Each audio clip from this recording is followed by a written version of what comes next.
Hi everyone and welcome to my channel. In today's video, I'll be sharing 4 farmhouse style Easter decor DIYs that are all really easy to create. I'll also be using materials from the Dollar Tree, which makes them budget friendly as well. Now let's go ahead and jump right into today's video.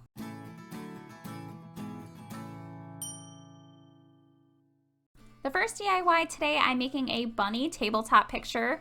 And for this one, I'm using one of these unfinished wood bunnies that come in the bunny garland pack from Dollar Tree. And I'm only going to be using one bunny today. And I'm using some of my wood filler to fill in the hole that's in the top of the bunny's ear. I let that sit for a while to completely dry. And then I just moved on and started staining this chalkboard tabletop sign from Dollar Tree. And I'm using my Craft Smart wood stain in the color brown. And I just used an old towel to apply it. And I only did one coat of this stain. And all of the little areas where it was kind of hard for me to get the stain with just my rag, I ended up using a small paintbrush just to paint the stain in there, and then used my towel to wipe the excess stain off. And I did stain the front and the back side of this sign, and I am going to be using the back side of the sign for my project today. Then I'm using my Waverly chalk paint in the color Ivory, and I painted that onto what's going to be the back side of my sign, and I ended up doing 2 coats of this paint. The first coat I did really globby, and I did not let it dry all the way because I wanted the back surface of my sign to have a really rustic vintage look. So the second coat that I just did that really messy too and left the paint a little bit globby, because when I add another color onto it, it's going to give me the vintage look. While those 2 coats of paint were drying, I decided to dry brush some of that Waverly paint in the color Ivory around all of the edges on my stained wood. I kind of wish I would have just left it stained, but once I painted over it, I couldn't go back. So it is what it is, and it just has more of a rustic look, I guess. Now that the ivory color is all dry, I took a small fluffy paintbrush and I used my folk art chalk paint in the color Castle, and I dry brushed this color over top of all of the ivory. Now, since I painted the ivory color on really messily and left it kind of globby in between my coats, anywhere where I'm painting this Castle color over top, it's going to give me that really vintage distressed look that I want. Then, since I really didn't care for the ivory color over top of my stain, I ended up taking some more of that Castle colored chalk paint and painting that over top of some of the ivory around all of the edges that are stained. Now that the wood filler on my bunny is all dry, I used some sandpaper to sand off all of the excess wood filler and to give my bunny a nice smooth surface for painting.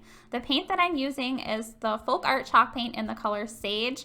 I love this color so much. It has the perfect amount of blue and green, and it's great for Easter.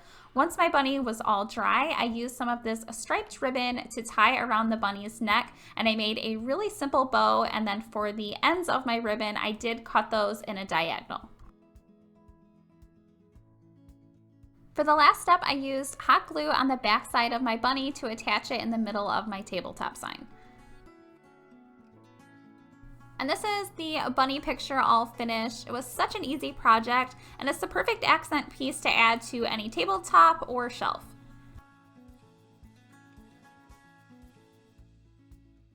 Now for DIY number 2, I'm making a carrot wreath. For this project, I'm using one of Dollar Tree's 12-inch willow wreaths and then some of these decorative carrots. They come 6 in a pack, but I'm only using 5 of them today. I started by just hot gluing all of the carrots onto my willow wreath. I did not place them going all in the same direction. I thought they looked better randomly placed on my wreath. But once I had all 5 of them on my wreath, then I started adding some more detail. I used some of these boxwood stems. These ones are from Walmart, but Dollar Tree has some really great options for greenery, and the ones I'm using from Walmart are super cheap. And I'm also using some of this Spanish moss, and I started by just cutting it in really small pieces so that it was easier to hot glue onto my wreath. And I just hot glued the Spanish moss around all of the carrots and just continued that step until I had it all the way around my wreath. If you guys have ever worked with Spanish moss, then you know that it can make a project look really messy. I always like to go through and cut the Spanish moss down with some scissors just to make it look a little bit more neat and put together. Now that I have the Spanish moss added and cut down, I'm then going to be adding some of those boxwoods that I showed you earlier. And I like to cut these down as well in pretty small pieces because they're easier to work with and I can place them exactly where I want them. I'm just placing them on top of the Spanish moss in between some of those vines in the willow wreath and around my carrots. I'm placing hot glue right onto the wreath and then just placing the boxwoods on the glue to attach them. Again, I just continued this step until I had the boxwoods going all the way around the wreath. Next, I'm using some of this burlap ribbon. This is going to be the hanger for my wreath. I'm cutting that into a strip, and then I'm cutting that strip in half. Since my wreath is only 12 inches, I thought it would look a little bit better to have a thinner ribbon at the very top. I then wrapped that ribbon around the very top of my wreath, and it did end up being a little bit too long, so I did have to trim it down just a little bit, and then I hot glued the two strips of that ribbon together. I wanted to add a little bit more detail to my wreath, so I'm using this striped ribbon and I'm making a really simple bow. I love this ribbon so much. I'm so glad I'm finally able to find it at Dollar Tree. It is definitely my new favorite go-to ribbon, and for the tail ends of this ribbon, I did end up cutting them in a diagonal. For the last step in this project, I hot glued that bow right in the center of my burlap ribbon. And here's the carrot wreath all finished. It is so cute and so simple. And what's even better is it only took me a few minutes to create.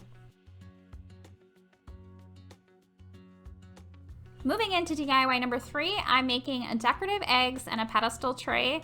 For this one, I'm using one of these small little mini trays, and I'm staining it with my Craftsmart wood stain in the color brown. And to apply the stain, I'm using an old towel. But when I got to the inside of the tray, where the areas were a little bit harder to reach with my rag, I used a small paintbrush to put the stain right in those corners, and then I just used my rag to wipe away the excess stain, and I did stain the entire tray. I'm also using 4 of these little finials or like decorative legs. These ones are from Walmart. They do not have these at Dollar Tree, so you could always just opt out and just have the tray sitting on its own without the legs. But I'm painting all 4 of mine with my Waverly chalk paint in the color Ivory, and I only did a 1 coat of this paint on all 4 of the legs. After the paint was all dry, I then hot glued all 4 of my legs on each side of the bottom of my tray. Next, I'm going to be creating the decorative eggs that are going to go inside of my tray. I'm using a 6-pack of these speckled eggs, and 2 of them I'm painting with my Folk Art chalk paint in the color Sage. And I did 2 coats of paint on the eggs that I'm painting with the sage color, and I did use the end of a paintbrush to place inside of the hole that's in the bottom of the egg to make it a little bit easier for me to paint the entire egg without it rolling around.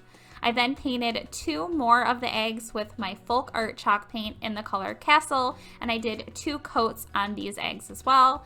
And then for the last 2 eggs that came in the pack, I painted those with my Waverly chalk paint in the color Ivory, and I did 2 coats on these as well. I know that some of the eggs already come white, but I wanted to get rid of the speckles that were on the eggs.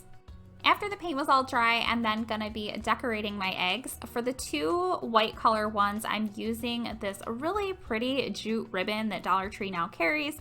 I measured it around the very top of my egg and then just cut it down to size, and I'm hot gluing the 2 ends of that ribbon on the bottom of my egg.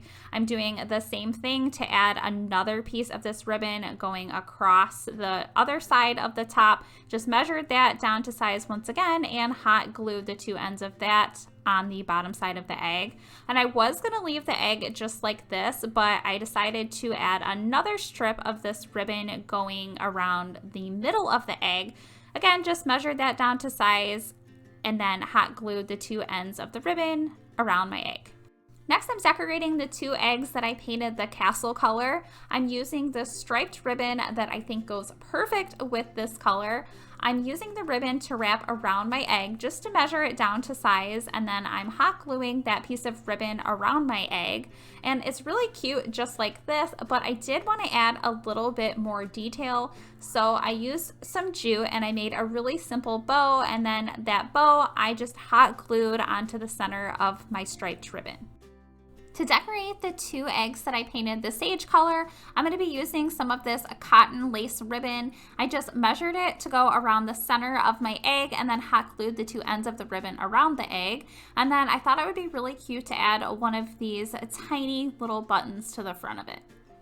Now that my eggs are all decorated, I can start placing them into my tray, but I did want to add some of the Spanish moss inside of my tray, and then I also cut down some pieces of raffia and placed those on top of the Spanish moss just to give it more of like a nest look.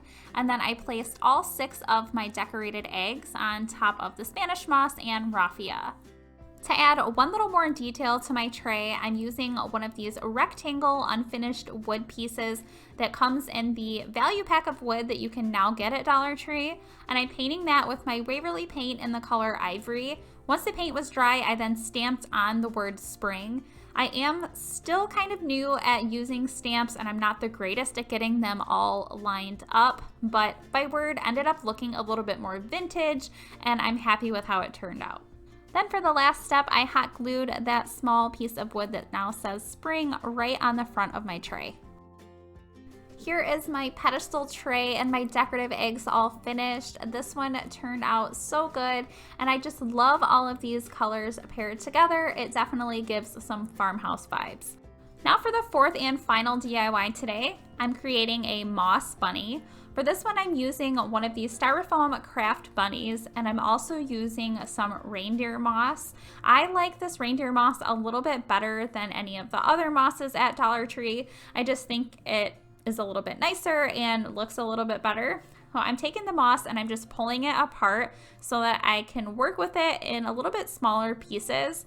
I then started placing hot glue right onto my bunny and then pressing the moss on the glue to attach the moss to my bunny. And I just repeated that same step over and over until I had my entire bunny covered with this reindeer moss. It does look really messy and not in the shape of a bunny at all, but trust me, it will later on. As you can see here, it looks just like a big blob of moss, but this is where I start taking my scissors and giving the bunny a little bit of a trim. I cut down the moss as much as I possibly can, all the way down to the styrofoam bunny, and then anywhere where I had like little bald spots, once I gave my bunny a trim, I just reapplied the Spanish moss with some more hot glue, and I just kept doing that step over and over until my bunny was completely covered in the moss, and then it was trimmed completely down. Once I had it all covered in the moss, I thought it would be really cute to add some of this striped ribbon, which you guys have seen me use in pretty much every one of today's projects because I love it so much. I just took the ribbon, I tied it around the bunny's neck, and just created a really simple bow. And then for the tail ends of my ribbon, I just cut those in a diagonal because that's my favorite. And here's my bunny all finished. This was by far the easiest project in today's video, and I think it turned out really cute. I hope that you guys enjoyed today's video. If you did, please give it a thumbs up. If you're not subscribed, I hope that you will consider subscribing, and please be sure to hit the notification bell so that you don't miss out on any of my future videos. As always, thank you so much for watching.